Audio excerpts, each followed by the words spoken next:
मलकोंगलांगं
भगवान के दिव्य स्तुति गाकर के महात्मा जामवंत जी ने चरणों में प्रणाम किया।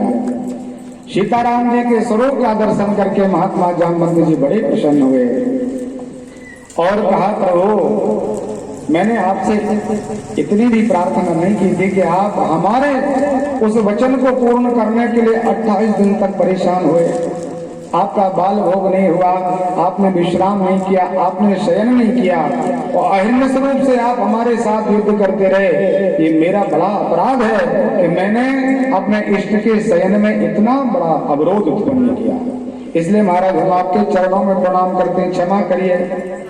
प्रभु ने कहा कि देखिए जामवंत जी, इसमें क्षमा करने की कोई बात नहीं, आपने वरदान मांगा था सो मैंने दे दिया, आज वह पूर्ण हुआ, अब आप शीघ्रता से हमें मणि प्रदान करें। जामवंत जी ने कहा, महाराज मणि तो अभी भी नहीं मिल सकती आपको। भगवान ने कहा, क्यों? अब तो आपका पूरा काम हो गया, आपको मैंने जीत लिया।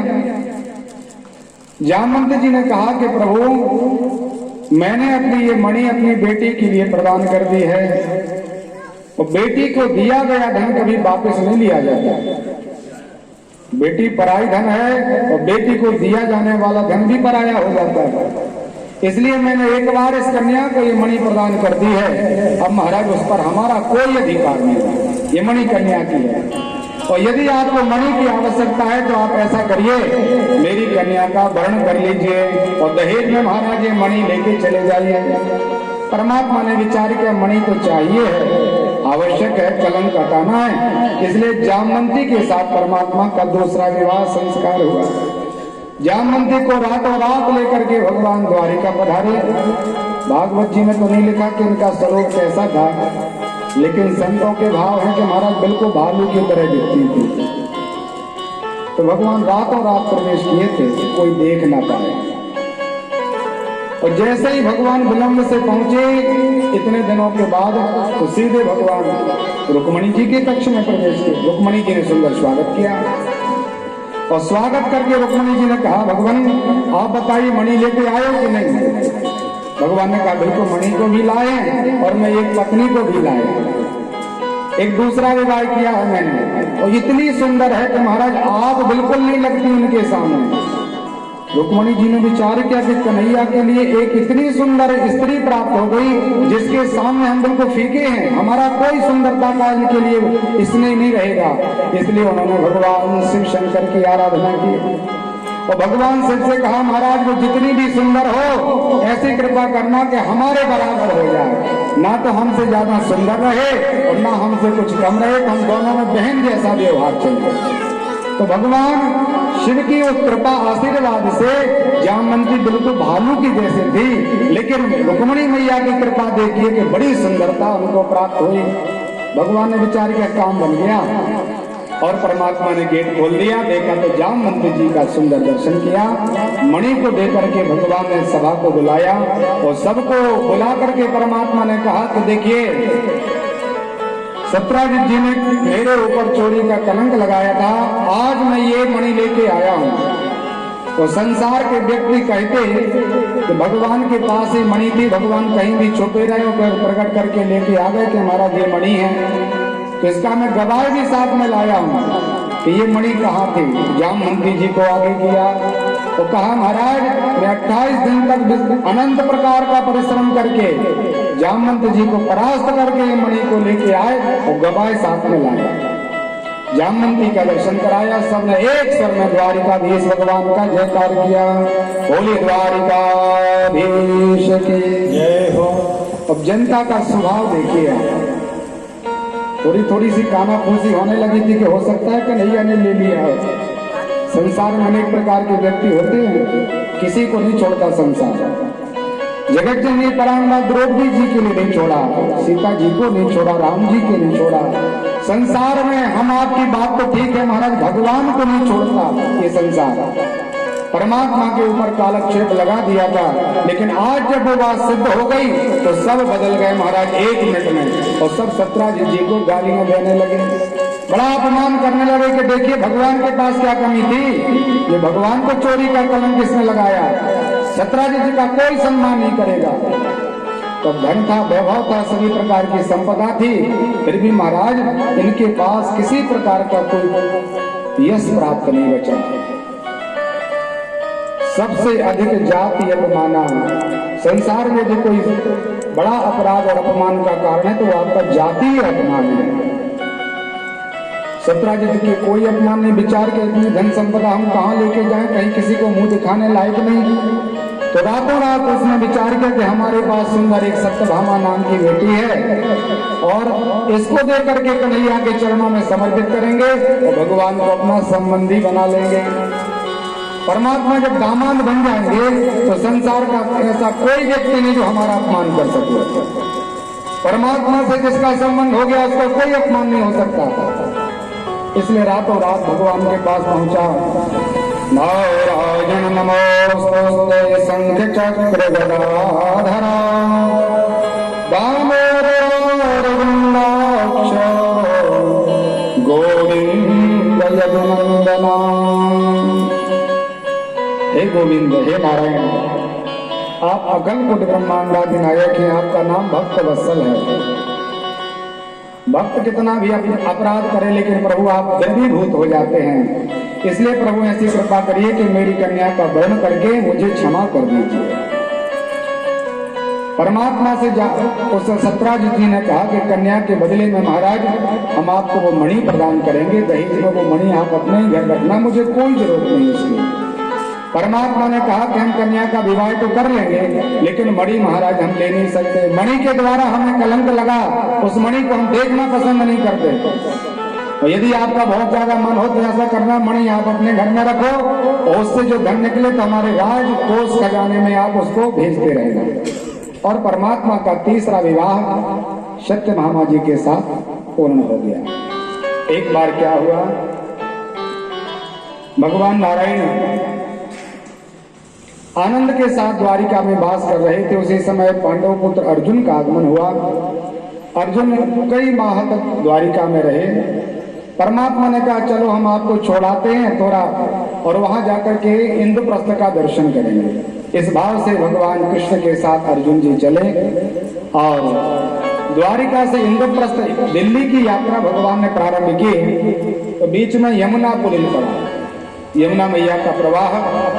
परमात्मा ने कहा 2 मिनट यहाँ रुक लें। भगवान ने जलपान किया, भोजन किया तो अर्जुन की दृष्टि पड़ी कि कोई स्त्री वहां पर बैठी हुई है। अर्जुन पास में पहुंचे, क्षत्रिय है अर्जुन, माता पिता भाई बंधु अबला कोई गाय किसी प्रकार से कोई यदि किसी भी संकट में है तो तत्काल ही उसकी रक्षा करते हैं। तो अर्जुन ने विचार किया अबला बेटी अकेली है, ऐसा न हो इसको कोई तकलीफ कष्ट हो उससे पूछना चाहिए। तो अर्जुन उसके पास पहुंचे और कहा आप कौन हैं और आप किसके लिए यहाँ पर बैठी हो, किसका इंतजार कर रही हो, आपका नाम क्या है। तो उस स्त्री ने अपना परिचय दिया।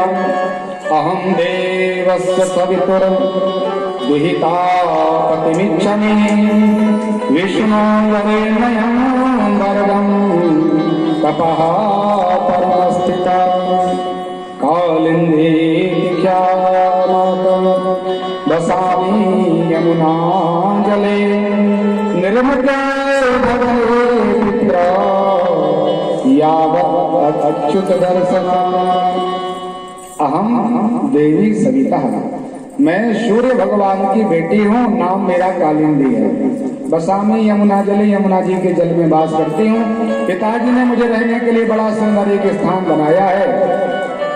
यावत अच्युत दर्शनम, नारायण भगवान के लिए पति रूप में प्राप्त करने के लिए मैं यहाँ पर विराजा हूँ। अर्जुन महाराज जल्दी से कन्हैया के पास गए, कहा महाराज ये तो आपके इंतजार में देवी जी बैठी हैं, आपको वर्ण करना चाहती हैं। भगवान ने कहा ठीक है। तो परमात्मा ने एक मुहूर्त में कालिंदी जी के साथ विवाह पूर्ण किया। एक महात्मा नग्नजित नाम के राजा हुए, बड़े प्रतापी थे। तो पहले कोई राजा अपनी कन्या का जब स्वयंवर रचता था तो कोई ना कोई एक शर्त रख देते थे कि शर्त को पूर्ण करने वाला व्यक्ति ही हमारी कन्या का वर होगा। और जिस प्रकार से कन्या जिस क्षेत्र में प्रभावशील होती है उसी प्रकार की वो शर्त रखी जाती थी। जैसे सीता जी ने धनुष उठाया तो महात्मा जनक जी ने विचार किया कि अब इनकी बराबरी तो वही कर सकता है जो धनुष को उठा लेगा। द्रौपदी जी भी बड़े शास्त्र में कुशल थे, इसलिए महाराज द्रौपद ने कहा था कि जो तेल में देख करके छाया प्रतिबिंब को देखकर और ऊपर घूमने वाली जो मत्स्य है उसके नेत्र का जो भेदन कर देगा उसके साथ में कन्या का विवाह कर देगा। इस प्रकार से सब अपने अपने हिसाब से करते थे। यहाँ राजा नग्नजित ने विचार किया कि मेरी कन्या बड़ी बलशालिनी है और वो व्यक्ति के स्वरूप को देख करके बता देती है कि किस प्रकार का है। इसलिए राजा नग्नजित ने वहां पर ये सभा बुलाई। देश देशांतर के राजा राजकुमार पधारे और राजा ने मंत्रणा की, सबको समझाया कि महाराज मैं अपनी कन्या का स्वयंवर करने जा रहा हूँ। और इसमें मैंने नियम रखा हुआ है कि हमारे राज्य में बहुत बड़े बड़े 7 बैल हैं, वृषभ।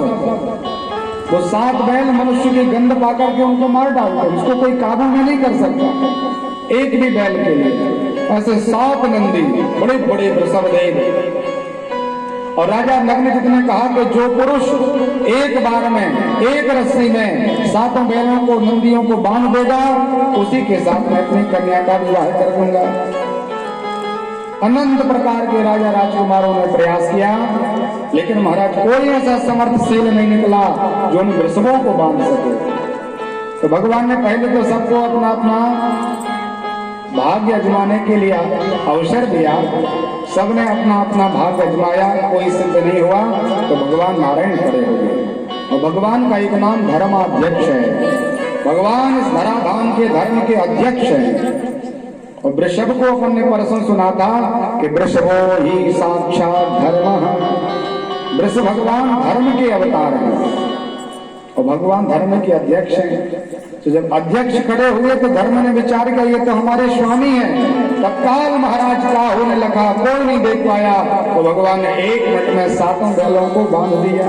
भगवान की जय जयकार होने लगी और राजा ने अपनी नग्नजिती नाम की कन्या का पाने पहले संस्कार भगवान नारायण के साथ कर दिया। श्री सुखदेव स्वामी कहते हैं परीक्षित को, राजन राजाधिदेव व्यास्तनया मित्रविन्दान्तिकर्वशो विन्दामयं जवातेयो दुर्योधनवशानुग। एक राजा थे, 2 भाई थे, विंद और अनुविंद। ये इन दोनों ने विचार किया कि देखिए हमारा बहुत ज्यादा बल परिकर तो नहीं है, लेकिन हमारी जो ये बहन मित्रविंदा है यदि इसका विवाह अपन दुर्योधन के साथ कर देंगे तो अपना भी जय जयकार होने लगेगा, बड़े व्यक्ति से संबंध जुड़ जाएंगे। तो उसका मन सबका ये था कि दुर्योधन के साथ विवाह किया जाए। लेकिन जो मित्रविंदा थी वो मन वचन कर्म से नारायण भगवान के चरणों में प्रणय निवेदन कर चुकी थी। तो जैसे भगवान ने रुक्मिणी का हरण किया था ऐसे बीच विवाह में भगवान ने मित्रविंदा का हरण किया और अपना विवाह किया। भगवान की सगी बुआ का नाम है स्तुति कीर्ति, कुंती मैया की बहन। कुंती का जन्म का नाम प्रथा है, तो भगवान की बिल्कुल सगी बुआ है जिनका नाम स्तुति कीर्ति है। इन्होंने कई कल्पों पहले भगवान को अपने पुत्र के रूप में प्राप्त करने का संकल्प लिया था, तपस्या की। तो भगवान जब प्रकट हुए तो नारायण भगवान ने कहा कि देखिए, मैंने पुत्र होने का आशीर्वाद तो वसुदेव जी के लिए दे दिया, और मैं पुत्र केवल और केवल देवी का सुख और वसुदेव नंदन हूं। मैंने सभी प्रकार के अपने बाल्य स्वरूप का दर्शन करने का अधिकार यशोदा मैया और नंद बाबा को दे दिया। तो ना तो मैं आपका पुत्र बन सकता हूँ, ना ही आपके अंगने में खेल सकता हूँ। यदि आपको पुत्र की कामना है, इतना आपने तप किया है, तो एक अवसर है, हम आपके दामाद बन सकते हैं। और दामाद बिल्कुल पुत्र की तरह होता है महाराज, बड़ा प्रेम करती है माताएं, पुत्रवत व्यवहार करती हैं दामाद से। इसलिए श्रुति कीर्ति को आदेश दिया कि हम आपके दामाद बन के आ सकते हैं। तो मैया ने इसी में संतुष्ट होकर के विचार किया कि चलो ठीक है, भगवान से हमारा कुछ ना कुछ संबंध तो होगा। इसलिए परमात्मा ने श्रुति कीर्ति की बेटी के साथ पाणी ग्रहण संस्कार किया। एक लक्षणा नाम की, सत्या नाम की कन्या थी, उससे भगवान का विवाह हुआ। इस प्रकार से भगवान के 8 विवाह संपन्न हुए। एक नरकासुर नाम का दैत्य है, दूसरा उसका नाम भौमासुर है। वह अनेक प्रकार के 4 दिवालियों में कैद रहता है, और इसने एक मंत्रणा की कि देश देशांतर की जितनी भी बालाएं हैं, सुंदरियां हैं, कौमार युक्त कन्याएं, उन सबका इसने बंदी बनाने का प्रयास किया। करते करते महाराज जहां जो भी मिल जाती उसको पकड़ के ले आता। किसी के सतीत्व को इसने नष्ट नहीं किया, लेकिन बंधन सबको बनाया। करते करते इसने 16,100 कन्याओं को कैद कर लिया। एक बार उन कन्याओं ने समाचार पाया तो धर्माध्यक्ष भगवान नारायण का अवतार हो गया। भगवान धर्म के सेतु हैं, इसलिए उन्होंने प्रणतिपात करके एक पत्र लिखा और एक पंडित जी के द्वारा भगवान तक वो समाचार भिजवाया। परमात्मा ने सत्यभामा को साथ किया और विशाल युद्ध की तैयारी करके भगवान चले। नारायणी सेना भगवान के साथ है, बड़ी कौशलता के साथ पधारे भगवान। लेकिन उसके राज्य में मुर नाम का दैत्य है, मायावी है, अनेक प्रकार के दैत्य वहां वास करते हैं, जिनकी कृपा कटाक्ष में कोई युद्ध नहीं कर सकता। मुर नाम के दैत्य की कन्या जो थी वो महारानी कामाख्या की बड़ी उपासक थी। बड़ी सुंदर कथा है ये। तांत्रिक विद्या से उपासना करती थी, और ऐसे कोई वहां पर उसने तंत्र विद्या के द्वारा संरक्षण किया था, कवच बनाया था, जिसका कोई भेदन नहीं कर सकता था। उसका प्रतिकार मैया सत्यभामा के पास था। मां ने वह छेदन किया, भगवान ने प्रवेश किया। मुरदैत्य का भगवान दिव्य संहार करने लगे। आगे चल करके मैं नाम के दानव ने भगवान से मित्रता की, परमात्मा को अनेक प्रकार के आभूषण अस्त्र शस्त्र प्रदान किए। भगवान सबका भेदन करते हुए भौमासुर के राजभवन तक पहुंचे।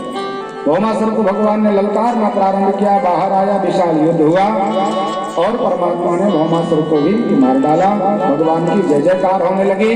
साक्षात धरा देवी पृथ्वी मैया ने आकर के भगवान की स्तुति गाई, क्योंकि जो भौमासुर था वो भूमि का पुत्र था। तो मैया भूमि ने कहा कि परमात्मा आप हमारे पतिदेव हैं, तो ये मेरा बेटा था, दोनों से हमारे पक्के संबंध हैं। लेकिन जब कोई आपका सगा संबंधी अधर्म का आश्रय ले ले तो महाराज उसका संग छोड़ देना चाहिए। धर्म का आश्रय लेने वाला ही आपका सच्चा हितैषी है, और अधर्म करने वाला आपका कोई संग